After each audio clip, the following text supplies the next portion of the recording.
guys, welcome back to the Book Vandal Shop. Have something to show you. Maybe you might be interested in making it. I don't know what to call it. It's like a little folio journal wallet. Opens up. I could zoom out a little bit, but I want you to be able to see the details there. It opens up, so it's like a trifold, and then you have a pocket down here at the bottom where you would fill this up with like tags and little bits of ephemera that you want to use to decorate your journal. And then this is a Carly, she's down there chomping on her ball.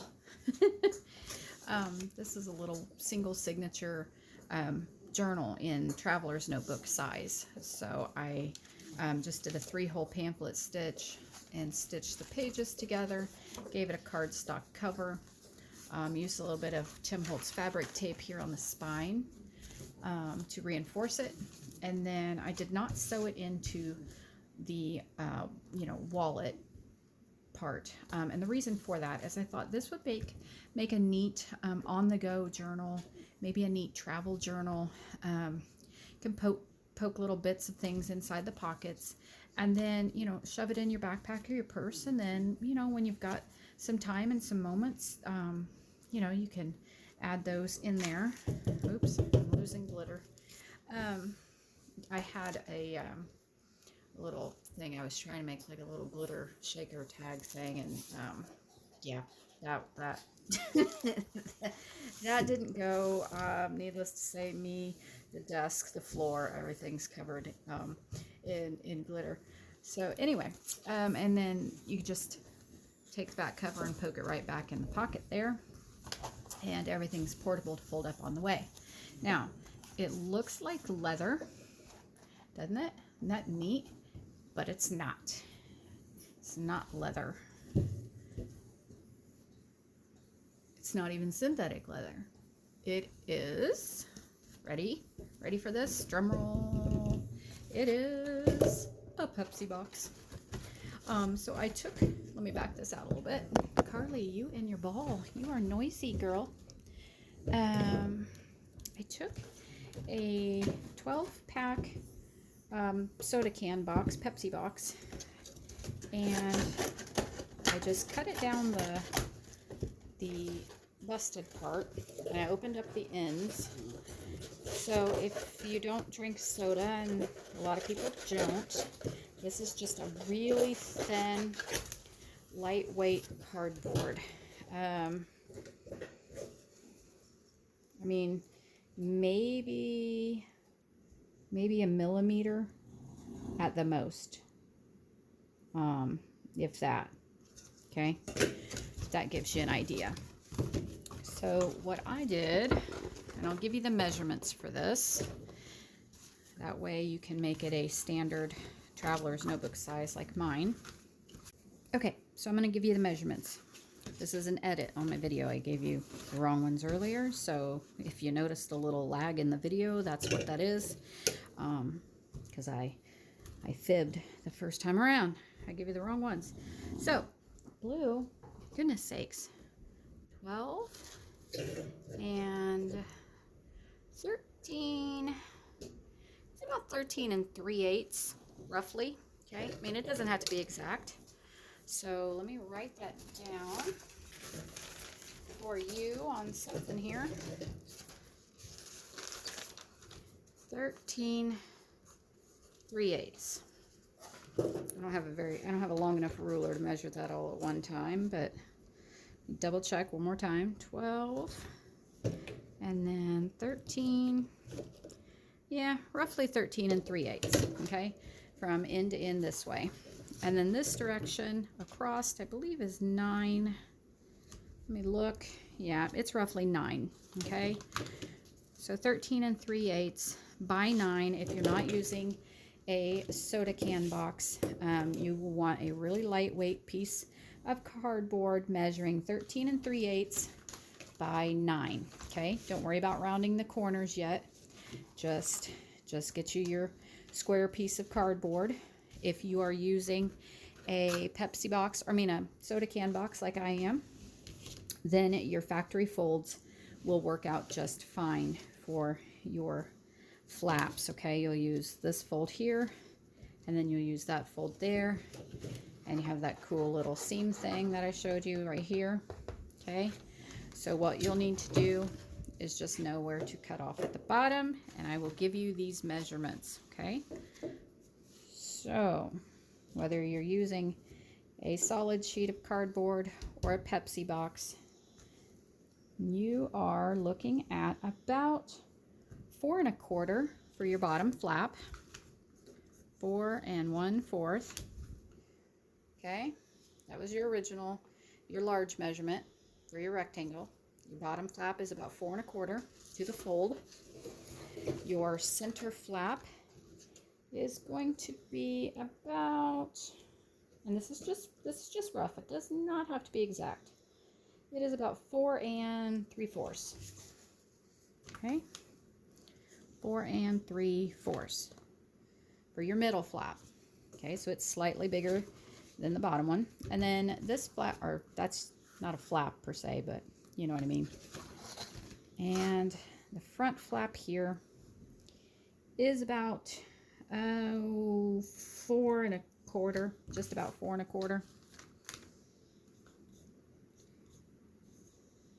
Oop, I wrote 4 1/4. So the end flaps 4 1/4. This middle section was 4 3/4, and that should be 4, 8, 12, 16, 17, roughly about the same, 13 3/8. Okay, so that should work out just fine for you. All right, there's your measurements again. One flap, middle section, and the other flap, for a total of 13 3/8 long by 9 inches wide. Okay, all right, go ahead and cut that out and then come right back. Okay, so I have my still finding glitter everywhere. I have my cardboard section cut out. Okay, and see, there's the back Pepsi box. And now we're going to work on the back side here, and we're going to make this look like leather. Okay, and the way we're going to do that is with some shoe polish.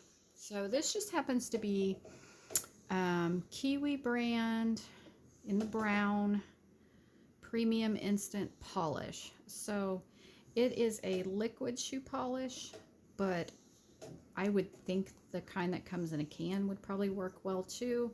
I don't know, that's just what I learned to use this from Gina Wiseman from Firefly Studio 67, I think is her YouTube name. I'll try to remember to link her YouTube channel below and link her video where I learned how to use shoe polish. She does it on yellow manila envelopes and makes them look like leather. So that's pretty cool. It doesn't stink too terribly bad. I'm going to use an old calendar page here. My husband brings home these great big calendars from work, and they make great papers to protect my work surface. So, all right, so if you're using the liquid polish like me, it has this little foam brush thing on it, and if you push down, that's what gets the polish started coming out. Okay, and we're just gonna kind of do circles. You want to try to not have the streaks and lines.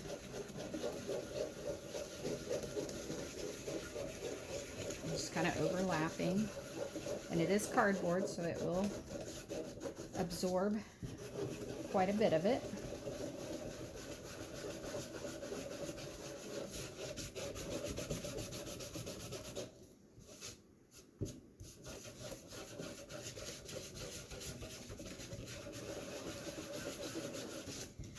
Okay, doesn't stink too terribly bad, but you know, if you need to take it outside or in a well-ventilated area, then you can do that. I didn't even look to see what the warnings are. Just says keep out of reach of children and pets. So Doesn't actually say anything about ventilation and stuff. It really doesn't stink that bad at all. Real honestly, it doesn't stink at all, I don't think. I think it smells kind of, I don't know, kind of smells like a really strong laundry detergent. Okay, and then you're just going to let that dry. Okay, and I'm trying to think. I think I did 2 coats on this one. So that's probably what I'll do with the other one. Just kind of want to let it dry in between times. You can speed that process along with a heat gun, but I'm not going to. I'm just going to let it dry on its own, and then I will give it another coat. All right, so in the meantime, while your cardboard is drying, you can start thinking about what you want for your fabric on the inside. That's what I used. Now you could use paper if you wanted to, but I thought fabric would really give this the durability to last. You know, it would reinforce my cardboard seams, and it would just last. So I picked a coordinating fabric. I was using this Tim Holtz paper, which is probably what I will do on this one as well, because I do have a lot of little small thin strips of the Tim Holtz paper. So while you're waiting for that to dry, go ahead and start thinking about fabric and your paper choices for the inside. I think I'm bothering the dog's nap. And any other embellishments that you want to put on it, you can start gathering those. You can also start thinking about what you want to put in your signature for your journal. So you'll want a nice piece of cardstock for a cover, and then, you know, 12 to 15 pages of assorted papers to put in your journal. Okay, so gather those up, and we will get together in the next video and do the next part. All right, take care, guys. See you soon.